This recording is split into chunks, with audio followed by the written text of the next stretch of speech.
TS ग्रेवा से question है। Question में cash flow from operating and investing activities find out करने के लिए कहा गया है।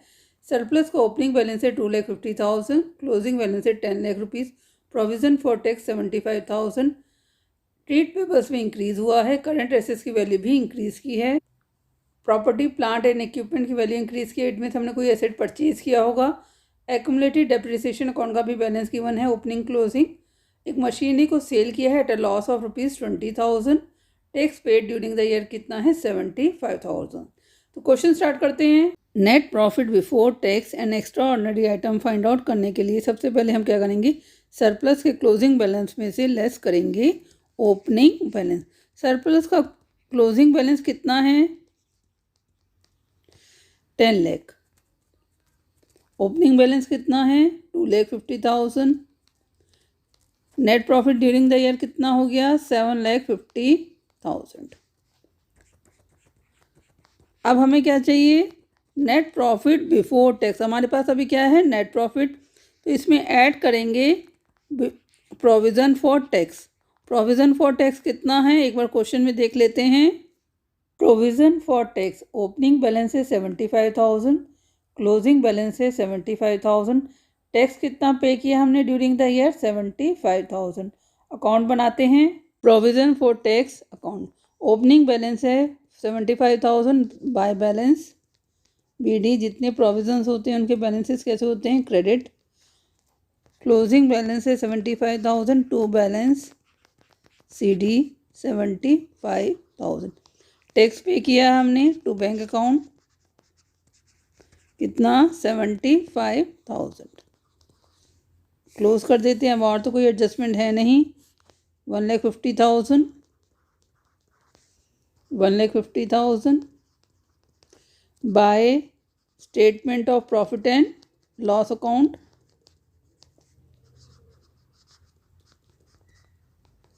75,000 ऐड करेंगे 8,25,000।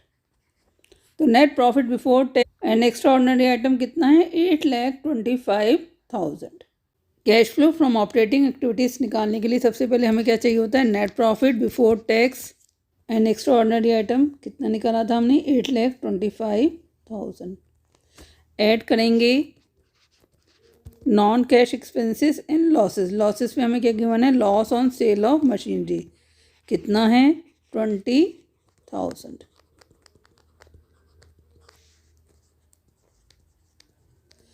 डेप्रिसिएशन कितना है एक बार अकाउंट ड्रॉ कर लेते हैं, एक्यूमुलेटेड डेप्रिसिएशन अकाउंट का।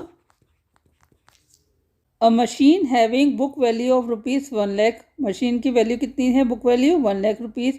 डेप्रिसिएशन कितना लग चुका है इसके ऊपर 1,62,000। सेल कितने पे किया है, लॉस ऑफ ₹20,000, 20,000 रुपीज़ का लॉस हुआ है।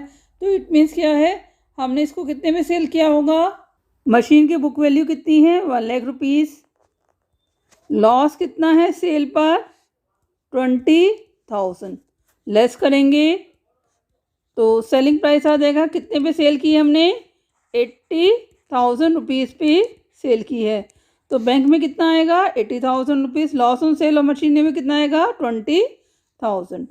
इसके ऊपर डेप्रिसिएशन कितना लगा हुआ था, एक्यूमुलेटेड डेप्रिसिएशन 1,62,500। कहाँ दिखाएंगे, फिक्स एसेट्स अकाउंट में एंट्री करते हैं। Accumulated depreciation account opening balance है 10,62,500, क्लोजिंग बैलेंस है 11 लाख। ड्यूरिंग द ईयर एक मशीनरी को सेल किया था, उसके ऊपर कितने का डेप्रिसिएशन लगा हुआ था 1,62,500 का।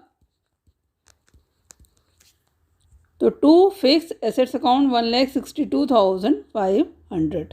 अब और तो कोई एंट्री है नहीं तो इसे क्लोज कर देते हैं। 12,62,500, 12,62,500 bye depreciation account. Depreciation account में से हमने कितना चार्ज किया है 2 लाख रुपीज़।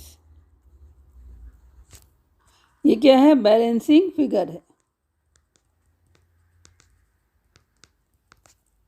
2 लाख। टोटल हो गया 2,20,000, ऐड करेंगे 10,45,000। Operating profit before working capital changes कितना है? 10,45,000। ट्रेड पेबल्स ओपनिंग बैलेंस है 1 लाख, क्लोजिंग बैलेंस है 3,75,000। इट मीन्स 2,75,000 का इंक्रीज हुआ। इंक्रीज इन करंट लायबिलिटीज को क्या करते हैं? प्लस। करंट एसेट्स की वैल्यू भी इंक्रीज की है। इंक्रीज इन करंट एसेट्स को क्या करते हैं? माइनस। ऐड करेंगे इंक्रीज इन करंट लायबिलिटीज।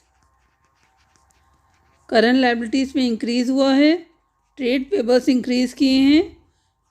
अब कितने के हो गए? 3,75,000 के। पहले कितने के थे? 1 लाख। तो इट मीन्स क्या है? 2,75,000 रुपीज़ का इंक्रीज हुआ है। इंक्रीज इन करंट लायबिलिटीज को क्या करते हैं? प्लस। लेस करेंगे increase in current assets. Current assets की वैल्यू इंक्रीज की है। इट मीन्स क्या है? हमारा पैसा किसी के पास ब्लॉक हुआ होगा। 13 लाख के करंट एसेट्स हो गए हैं। पहले कितने के थे? 11,50,000 के।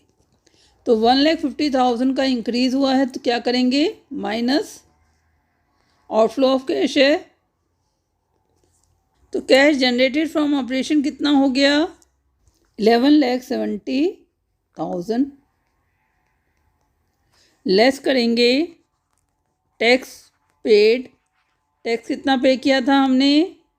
टैक्स कितना पे किया हमने ड्यूरिंग द ईयर? 75,000। माइनस करेंगे तो नेट कितना आ जाएगा? 10,95,000। Cash flow from operating activities कितना है? 10,95,000। Property plant and equipment opening balance है 21,25,000, क्लोजिंग बैलेंस है 23,30,000। एक मशीनरी को सेल किया हुआ है, एंट्री करते हैं। To balance BD 21,25,000। Closing balance है बाय बैलेंस CD 23,30,000। सेल हुआ था मशीनरी का बाय बैंक अकाउंट। कितने का सेल किया था हमने? 80,000 रुपीज़ का। लॉस हुआ था उसके ऊपर by loss on sale of fix assets 20,000। Accumulated depreciation लगा हुआ था इस मशीन के ऊपर। कितना? 1,62,500। अब और तो कोई एडजस्टमेंट है नहीं, तो इसे क्लोज कर देते हैं। टोटल है 25,92,500। जिस साइड का टोटल ज़्यादा होता है उसे दोनों साइड लिख देते हैं। बैलेंस है 4,67,500। क्या किया होगा फर्म ने? इट मीन्स एसेट्स को परचेज किया है ड्यूरिंग द ईयर। ये हमारी बैलेंसिंग फिगर है। तो इन्वेस्टिंग एक्टिविटीज़ में क्या आएगा? परचेज ऑफ फिक्स एसेट्स 4,67,500 और सेल ऑफ मशीनरी 80,000। फर्म ने मशीनरी सेल की थी। सेल ऑफ मशीनरी से क्या हुआ होगा? फर्म में कैश का इनफ्लो हुआ होगा। तो सेल ऑफ मशीनरी 80,000 प्लस का आइटम है। परचेज की हैं फिक्स एसेट्स। अभी हमने एसेट्स अकाउंट बनाया था, तो कितने के एसेट्स हमने परचेज की हैं? 4,67,500। ये क्या है? Outflow of cash. फॉर्म हमने पेमेंट किया होगा, तो कैश का फॉर्म से बाहर क्या होगा? तो नेट कैश यूज्ड। इनफ्लो कम है, आउटफ्लो ऑफ कैश ज़्यादा है। तो cash used in investing activities कितना है? 3,87,500। क्वेश्चन आपका कंप्लीट हो गया है। कोई डाउट है तो कमेंट सेक्शन में लिख सकते हैं। Thank you for watching channel. Kindly like and subscribe it.